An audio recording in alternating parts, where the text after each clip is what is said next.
Siempre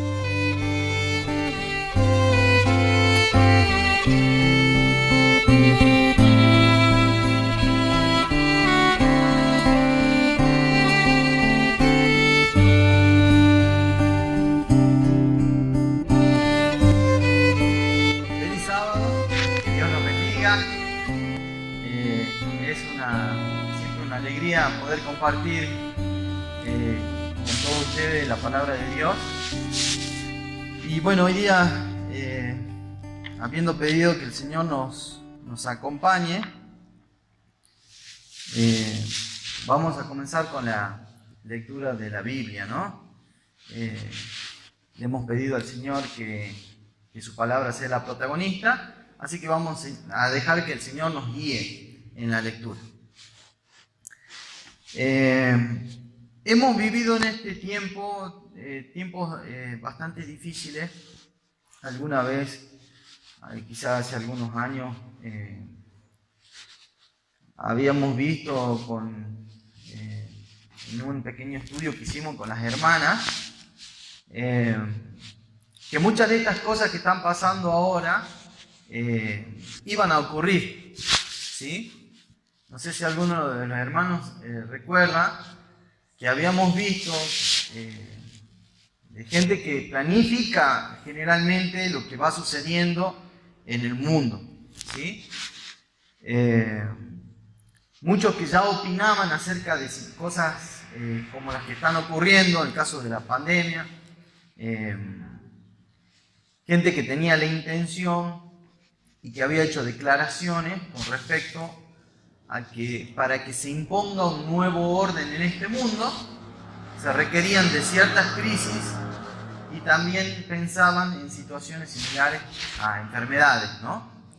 Y nosotros ya eso básicamente lo habíamos visto porque el Señor quiso que lo veamos de antemano. Pero el Señor ya anunció muchas cosas de antemano también para que nosotros abramos los ojos y estemos atentos y las cosas no nos sorprendan como quizá les sorprenden a alguna persona que por ahí no conoce lo que Dios dice. Vamos a leer Apocalipsis 16. Dice así, Apocalipsis 16, versículo 13. Sí, dice, vi salir de la boca del dragón y de la boca de la bestia y de la boca del falso profeta, 3 personajes, ¿sí? El dragón, Apocalipsis nos dice, el mismo libro de Apocalipsis nos dice que el dragón es la serpiente antigua, el diablo y Satanás, ¿sí? De la boca de la bestia nos dice quién es la bestia, también la identifica Apocalipsis, y también un falso profeta, 3 espíritus inmundos, a manera de rana, pues son espíritus de demonios que hacen señales y van a los reyes de la tierra en todo el mundo. ¿Qué es lo que hacen estos espíritus de demonios? Trabajan en todo el mundo y van haciendo, lo reúnen para el día de Dios Todopoderoso, ¿no? Y estos espíritus van, por así decirlo, engañando a los poderes del mundo, ¿sí? Para reunirlos, para prepararlos para un momento culminante en la historia, ¿sí?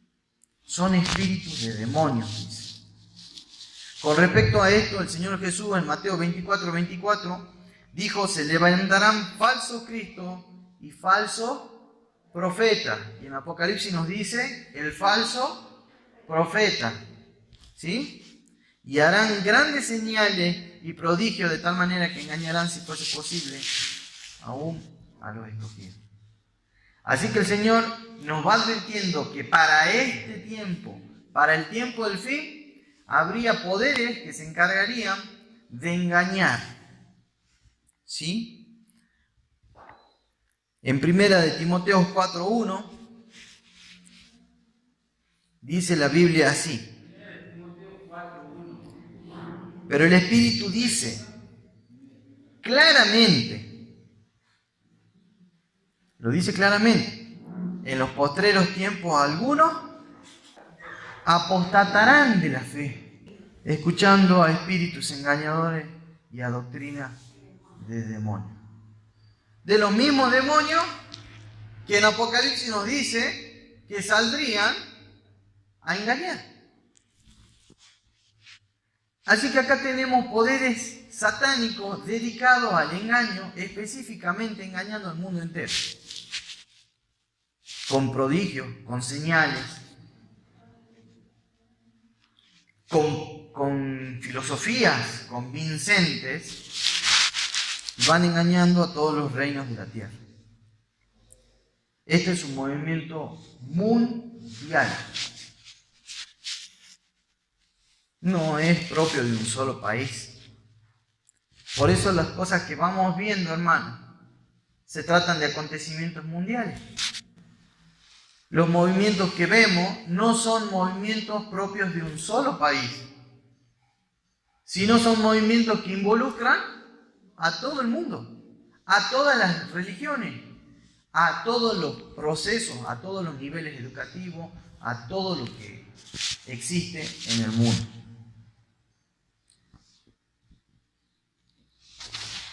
Y luego dice Apocalipsis 17, y nos comienza a hablar de un personaje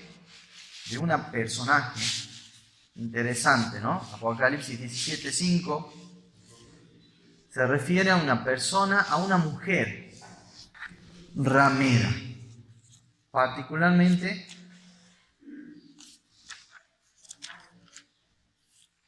es interesante cómo lo nombra, ¿no?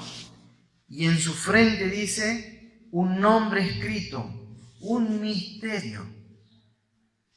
Babilonia, la grande, la madre de todas las rameras y las abominaciones de la tierra. Ahora, a nosotros cuando nos muestra la palabra de Dios esto, acá en el caso de la Biblia mía lo tengo como en mayúscula todo eso, ¿no? Pero cuando nos muestra eso, quizás no le tomamos la dimensión de lo que eso significa. Esta mujer es grande y es madre. Y es madre de todas las otras rameras, dice. Pero no solamente es madre de las rameras, sino que es madre de todas las abominaciones que se hacen en la tierra. O sea que la palabra de Dios nos muestra detalles que por ahí nosotros no vemos, ¿sí? De esta mujer. Las cosas abominables que usted ve aquí en la tierra están hechas por esa ramera. Solo que nosotros no se nos muestra eso. El que nos muestra eso es Dios por medio de la Biblia. Trataremos entonces de identificar a esta ramera y a sus hijas y qué implica todo eso, qué implicación tiene para nuestros días. ¿Será un mensaje propio para nosotros, para nuestros días? ¿Tenemos algo de lo que nos debemos cuidar? ¿Debemos cuidarnos? ¿Será que Dios quiere decirnos algo? ¿Qué nos dice el Señor en Romanos 15:4? Nos dice que las cosas que se escribieron antes están hechas o fueron escritas para nuestra enseñanza. Quiere decir que lo que se escribió para el antiguo Israel, se escribió para que nosotros aprendamos. Lo que le sucedió al antiguo Israel nos va a suceder a nosotros también.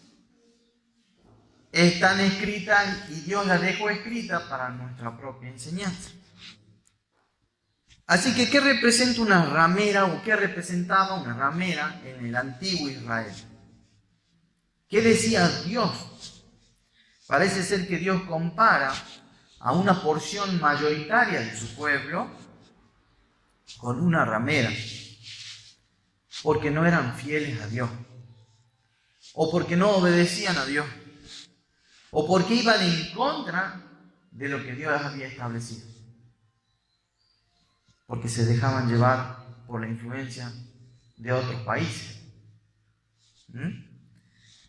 Jeremías 3:6 dice: me dijo en los días del rey Josías, ¿has visto lo que ha hecho la rebelde Israel? La rebelde Israel.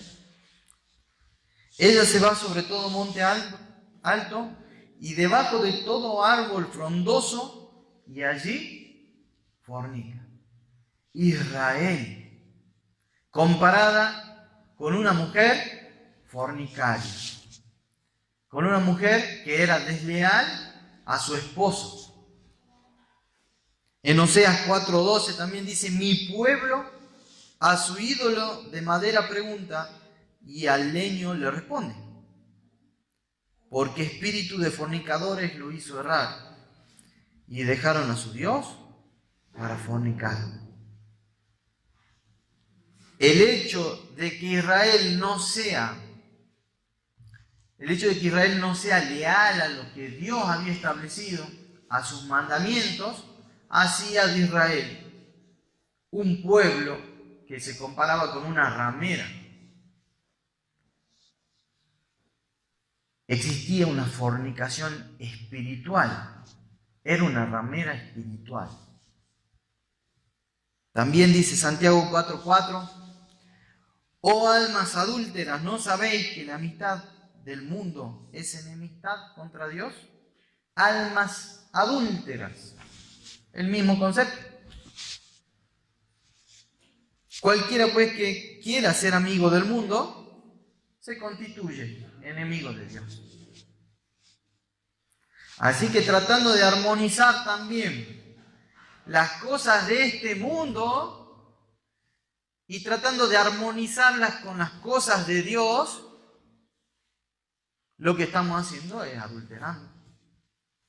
adulterando las cosas de Dios. Y por lo tanto, Dios nos llama almas adúlteras, si es eso lo que nosotros hacemos. Dios nos guía por medio de su palabra. La única forma es que nosotros nos dejemos guiar.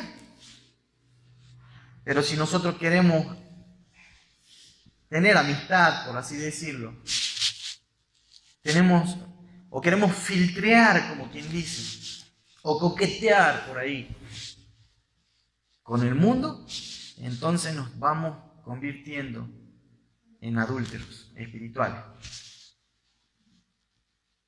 ¿Dios le dio acaso advertencias al pueblo antes de que le suceda eso?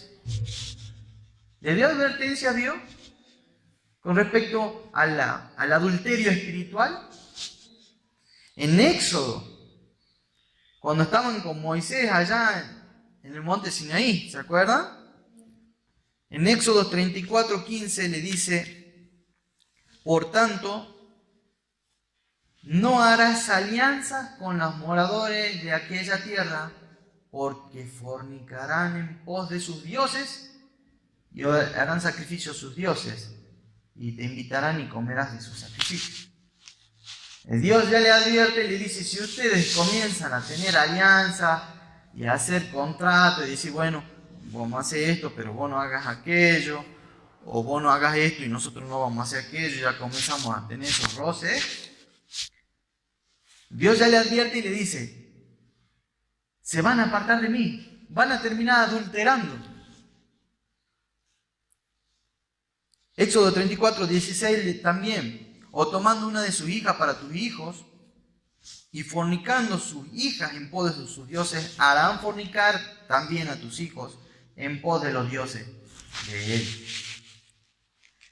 Así que estamos viendo cómo el Señor va mostrando, digamos, que este tema del adulterio es un simbolismo de lo que pasa en la vida espiritual del hombre cuando el hombre se va mezclando, por así decirlo, con las cosas que no son de Dios. ¿Y qué característica tiene una ramera? Hay dos características que yo encontré, quizás seguramente que hay muchas más en la Biblia, pero dos características que son bastante interesantes. Proverbios 6:24 nos dice que te guarden de la mala mujer, de la blandura de la lengua de la mujer extraña. La blandura de la lengua de la mujer extraña. Quiere decir que esta mujer tiene una lengua blanda, acomodaticia, ¿no? Liviana, suave. A todo el mundo le agrada escuchar esa voz.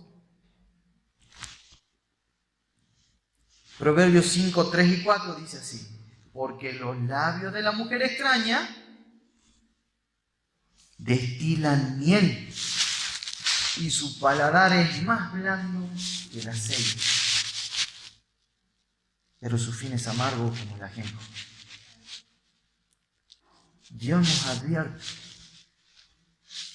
esta mujer extraña, esta ramera, tiene palabras dulces, halagüeñas, que se parecen mucho a la verdad, que quizá me hacen dar ganas de llorar, ¿no? Como quien dice, qué bonito lo que escuché. Pero son cosas que no son de Dios. Palabras que parecen buenas para mí, que me alivian de una carga que yo creo que estaba pesada esa carga, ¿no? Ahora me siento más aliviado porque me dijeron palabras muy bonitas. Pero no es lo que Dios dice en su palabra. Y están en contra de la voluntad de Dios. Su fin es amargo como el ajenjo, dice el Señor. Así que esta mujer es lisonjera, es una característica típica. Esta ramera es lisonjera. Todo es blando. Otra característica muy interesante es que no le parece mal ir en contra de lo que Dios ha dicho. No le parece tan mal. Le parece poca cosa. En Proverbios 30:20 dice: el proceder de la mujer adúltera es así.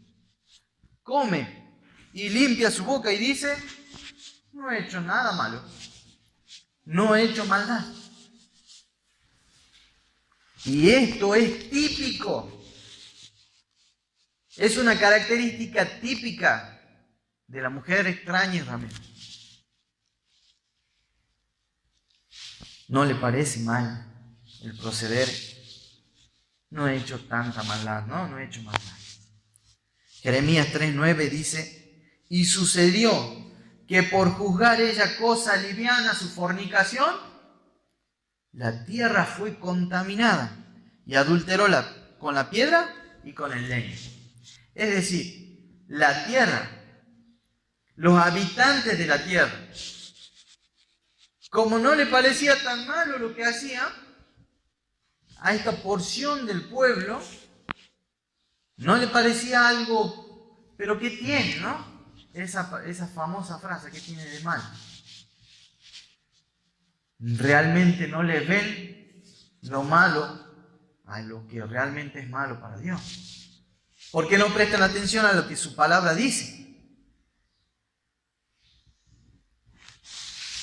Así que esas son dos características típicas de esta mujer. Bueno, y en Apocalipsis 17 podemos ver específicamente esta mujer ramera, la grande, la madre de todas las otras rameras. Quiere decir que no solamente hay una, ¿no?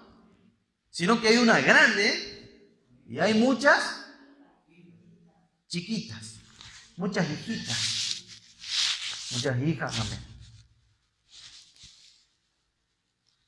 Dice en Apocalipsis 17:2, 17:3, que esta mujer mantiene relaciones estrechas con los poderes políticos del mundo.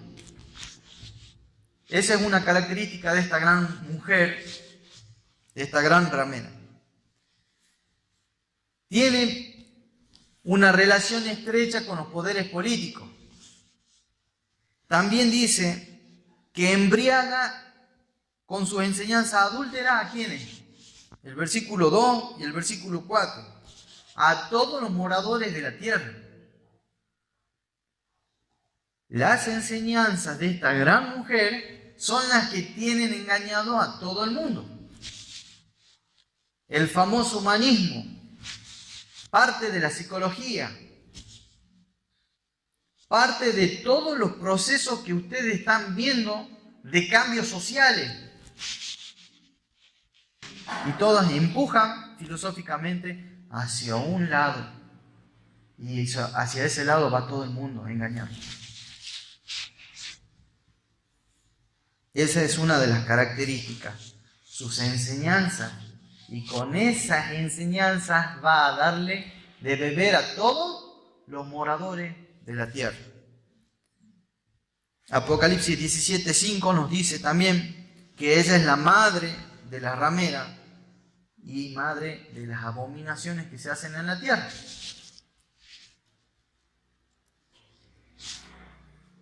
También nos dice Apocalipsis 17:6 que esta mujer es la que persiguió a los hijos de Dios y que estaba ebria de la sangre de los mártires de Jesús. Y esa es una característica, es la parte que persigue. Quiere eliminar al pueblo verdadero de Dios. Tiene un alcance mundial, porque Apocalipsis 17:15 dice que se sienta sobre muchas aguas, sobre muchos pueblos, sobre muchedumbres y naciones y lenguas. Las aguas donde se sienta, digamos la ramera donde ella está.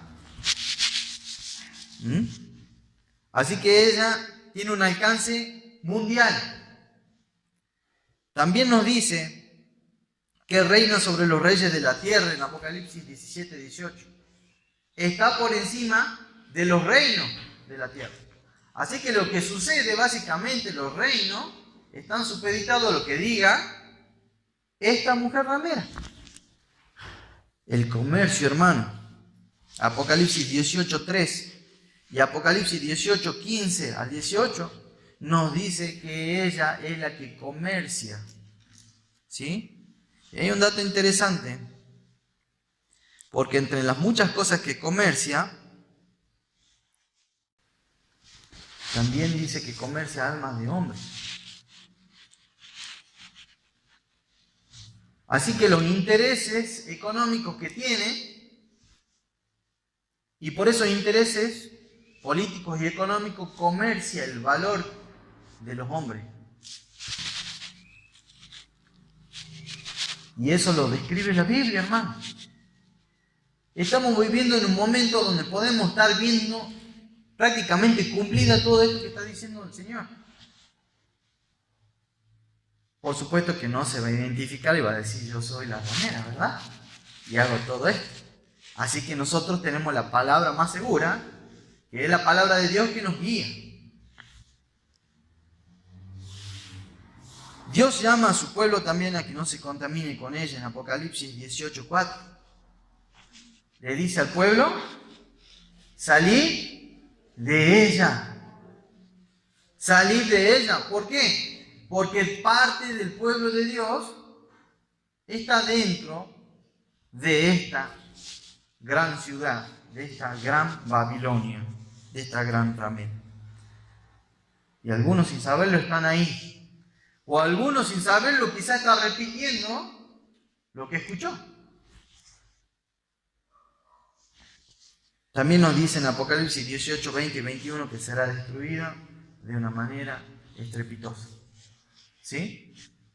Así que tenemos una mujer que es una iglesia adúltera, que está con los gobernantes de este mundo, que no sirve para los intereses de Dios y que se acomoda a los reyes y acomoda a todo el mundo a sus necesidades. El comentario bíblico adventista dice usada en sentido figurado, como aquí se refiere a una alianza ilícita. No con el Señor, no con Cristo. En este caso es una unión política y religiosa entre una iglesia apóstata y las naciones de la tierra. ¿Sí? Así que el Señor utiliza la misma figura que utilizó con Israel, cuando decía Israel es una ramera, porque andaban detrás de otras enseñanzas, detrás de otras naciones, detrás de otras ideas, y habían dejado los mandatos de Dios de lado. La misma figura utiliza aquí para referirse a esta porción grande del pueblo de Dios que se alía y hace alianza con los gobernantes y con los políticos del mundo. Y tienen otro interés, no los intereses de Dios. ¿Cómo resistimos a la influencia de este adulterio espiritual? ¿Cómo podemos? Isaías 8:20 es un pasaje muy famoso. Nosotros muchas veces lo citamos, que nos dice: a la ley y al testimonio, y si no dijeren conforme a esto, es porque no les ha amanecido. Muchas veces repetimos este pasaje, ¿verdad? Pero lo ponemos tal cual como dice la palabra de Dios en práctica. ¿Conocemos la ley y el testimonio? ¿Conocemos lo que la Biblia dice? ¿Conocemos a Dios como está expresado en su palabra? Necesitamos más de esta influencia divina y menos de la influencia de afuera. Una porción del comentario bíblico con respecto a este tema dice: Dios se ha revelado a sí mismo en su palabra. Todo cuanto los hombres digan que no armonice con esa palabra, no tiene luz en sí mismo. No les ha amanecido. Y eso lo dice la palabra. Si en ellos no hay luz, entonces lo desechemos. Si no hablan conforme a lo que dice la palabra de Dios, lo desechemos. No lo traigamos a nuestra vida. No lo llevemos a nuestra casa. No lo compartamos con otros. Porque no hay luz en ellos. Porque no hablan conforme a la ley, ni conforme a los testimonios escritos en la palabra de Dios. La hermana White con respecto a esto dice: me fueron mostrados que aquellos que creen poseer el último mensaje de misericordia y necesidad, que tienen la necesidad de estar separados de lo que están bebiendo diariamente nuevos errores. Vi que ni los jóvenes ni los ancianos debían asistir a las reuniones, porque es malo alentarlos así, mientras enseñan el error, que es veneno mortal para el alma, y mientras presentan como doctrina los mandamientos de hombres. La influencia de tales reuniones no es buena. Si Dios nos ha emancipado y regocijarnos en la verdad, si Dios nos ha libertado de tales tinieblas y error, debemos destacarnos firmemente en libertad con los que nos emancipó y regocijarnos en la verdad. Dios se siente desagradado hacia nosotros cuando vamos a escuchar el error, sin estar obligados a ir, porque a menos que nos mande a aquellas reuniones donde se inculca el error a la gente por el poder de la voluntad, no nos guardará. Los ángeles dejan de ejercer su cuidado vigilante sobre nosotros y quedamos expuestos a los golpes del enemigo para ser entenebrecidos y debilitados por él y por el poder de sus malos ángeles, y la luz que nos rodea se contamina con las tinieblas. La luz que nos rodea se contamina con las tinieblas. Hermanos, nosotros no debemos asistir ni escuchar mensajes que no vengan de la palabra de Dios, porque viene o de Babilonia o de alguna de las hijas. Son momentos solemnes, si no hablan conforme a lo que dice la palabra de Dios, no escuchemos su mensaje. No lo traigamos a nuestras vidas. Porque ahí el Señor no va a poder cuidarnos. Nos habremos alejado de lo que el Señor quiere. Personalmente me gusta comparar la obra que el Señor Jesús hace con nosotros con un pequeño río que existía en Israel. ¿Se acuerdan qué río? El río Jordán, ¿no? ¿Qué pasaba en el río Jordán? ¿Quién bautizaba ahí? ¿Se acuerdan? Juan el Bautista, ¿verdad? El Señor Jesús también se bautizó ahí, y muchos discípulos también seguramente. Existían muchos grandes ríos en aquella época. Existían ríos como el Éufrates o el río Nilo. El río Nilo dice que pasa por 11 países. Es uno de los ríos más grandes del mundo. Hasta el 2007 se pensaba que era el río más largo que existía en el mundo. Muchas naciones vivieron durante siglos por la riqueza que aportaba ese río. Así que muchos también adoraban en ese río y pensaban que existía un dios ahí, los egipcios, ¿sí? El dios del río Nilo, Osiris, ¿sí? Y las deidades egipcias, tan representativas de lo que es el mundo, las grandes ciudades, hasta el día de hoy. De noche se puede ver todo el cauce del río desde el espacio. Es increíble por la cantidad de ciudades que existen a la vuelta de ese río. El río Éufrates, un tremendo río que pasaba por Babilonia, ¿sí? Tan conocido. Un río gigante de mucha riqueza. Pero en Jerusalén existía un pequeño río. Un río chiquito, lodoso, pequeño, y quizás muchos no apreciaban. ¿Se acuerdan de lo que sucedió en aquel río? En Segunda de Reyes nos cuenta, Segunda de Reyes 5, nos cuenta que vino un general asirio que se llamaba Naamán. Y Naamán vino porque le habían hablado del Dios de Israel. Y Naamán tenía lepra, una enfermedad que hacía que la carne se desprenda de los músculos, ¿no? Y Naamán fue porque alguien le dijo que en Israel había un Dios que podía sanarlo y que el profeta de Dios vivía ahí. Así que fue Naamán, cuenta la historia, y dice que él llegó, en 2 de Reyes 5:9, llegó con su caballo y con su carro, se paró a la puerta de la casa de Eliseo. Entonces Eliseo envió a su mensajero, que era Giezi, y le dijo: ve y lávate 7 veces en el Jordán y tu carne se te restaurará y serás limpio. ¿Y qué pasó con Naamán?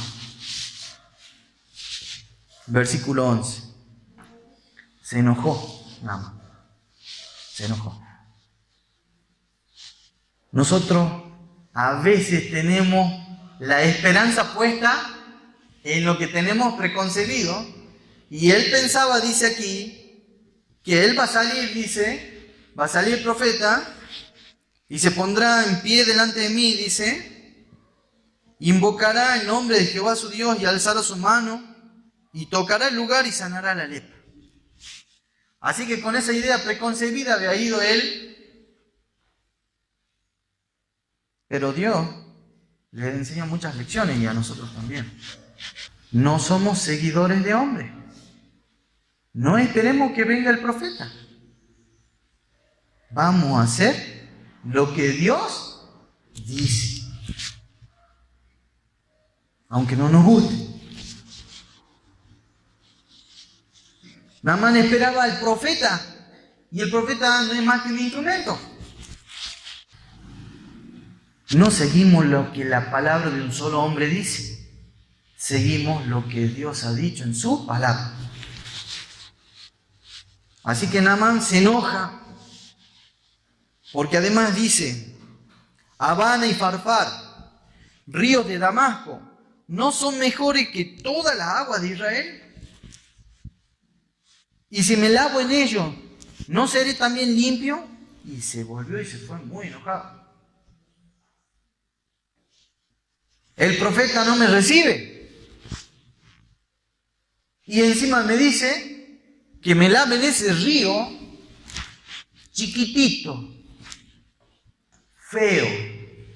Me lo imagino ahí, ¿no? Llegando hacia la orilla del río Jordán, en medio de la maleza, los yuyos, ¿no? Ninguna ciudad a la vuelta del río Jordán. Ninguna gran ciudad. Y él llega con los carruajes y con todas las cosas de regalo que traía, y oro, y qué sé yo, y todo su ejército. Y dice, este se está burlando de mí, ¿verdad? Quiere que me lave mis heridas en ese río lodoso, chiquitito y feo. Pero en Damasco tengo ríos gigantes, hermosos, dignos de que yo entre en ese río. Se está burlando de mí. Definitivamente se enojó. Y por casualidad uno de los criados se acercó y le dijo, Padre mío, dice, si el profeta te manda alguna cosa grande, ¿no la harías? ¿Cuánto más? Te dijo, lávate y serás limpio. Es algo fácil de hacer, ¿verdad? No es tan difícil. Entonces lo pensó y le ganó la fe al orgullo y descendió y se zambulló, como había dicho el profeta, 7 veces en el Jordán. Y su carne se volvió como la carne del niño y quedó limpio. Si él se iba a zambullir 7 veces a los ríos que él decía, no le iba a pasar eso. Porque no es lo que él crea, es lo que Dios dice.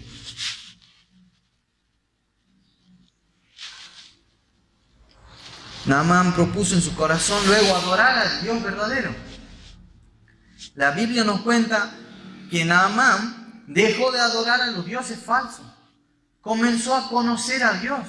Aquella niña que le había dicho que quién era el Dios de Israel, ahora le sirvió de guía para conocerlo. El Señor puede actuar si nosotros obedecemos su palabra en un pequeño río. No necesita de grandes cosas. No es el río, es la obediencia a lo que Dios ha dicho. Es lo que el Señor quiere que nosotros hagamos. En Lucas 4:27, el Señor Jesús habla de Naamán y dice, muchos leprosos había en Israel en el tiempo del profeta Eliseo, pero ninguno de ellos fue limpiado, sino Naamán, el sirio. Aquel sirio, con un poquito así de fe en lo que Dios ha dicho, recibió la bendición de Dios. Mientras que muchos que existían en Israel no ejercían la fe de vida y por lo tanto el Señor no podía actuar en sus vidas. Fue más digno Naamán que muchos que vivían en Israel. Quizá pueda pasar así con nosotros hoy. Quizá nosotros no escuchamos los mensajes sencillos de la palabra de Dios. Queremos grandes cosas. Pero el Señor va a obrar en aquel pequeño río.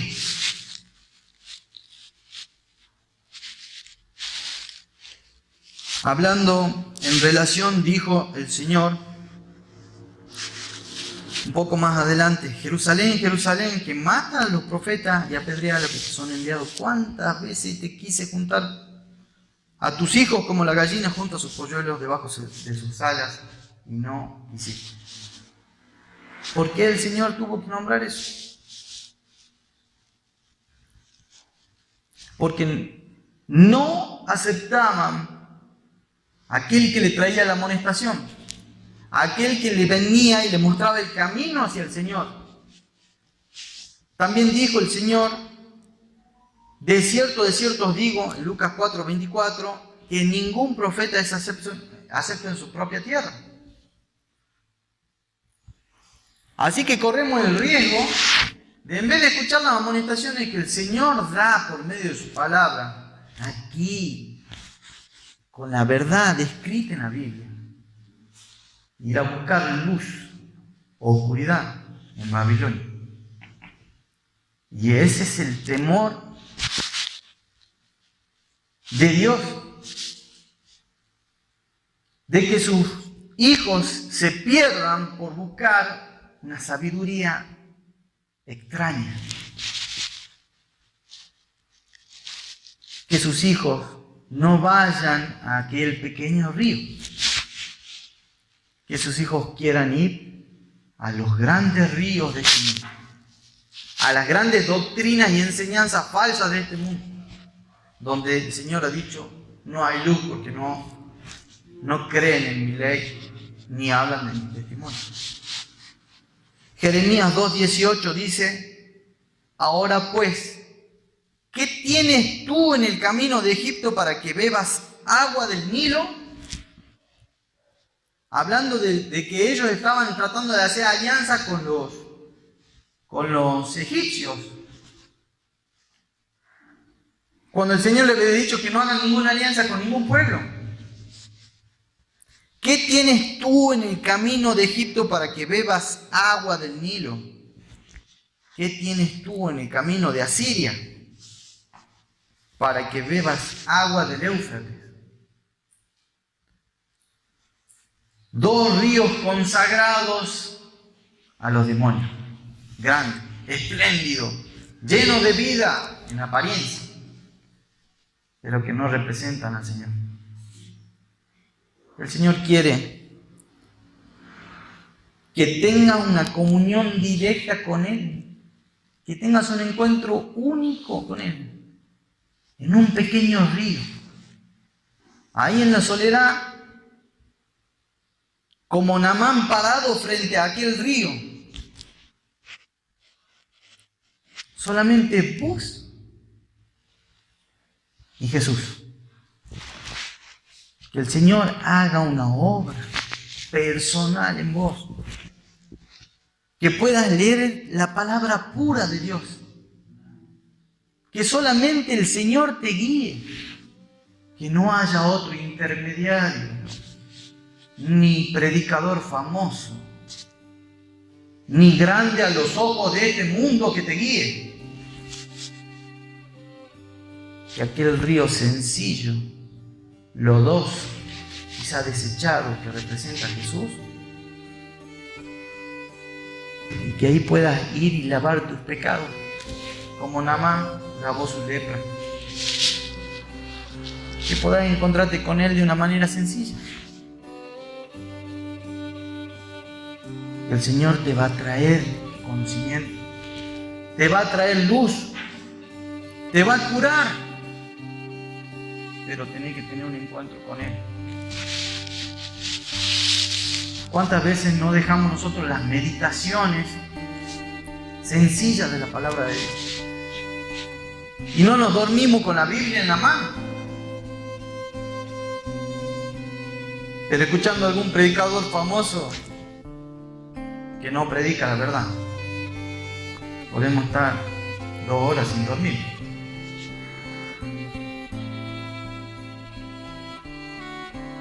¿Cuántas veces desechamos el momento sencillo que Dios quiere estar con nosotros? Momento sencillo. La palabra pura, sin adulterar, sin interpretaciones humanas. La palabra pura de Dios, y Dios hablando directo a nuestro corazón. Que podamos ir y encontrarnos en ese pequeño río lodoso y desechado por los hombres quizás, pero que ahí podamos limpiar en el nombre de Jesús. Que Dios los bendiga.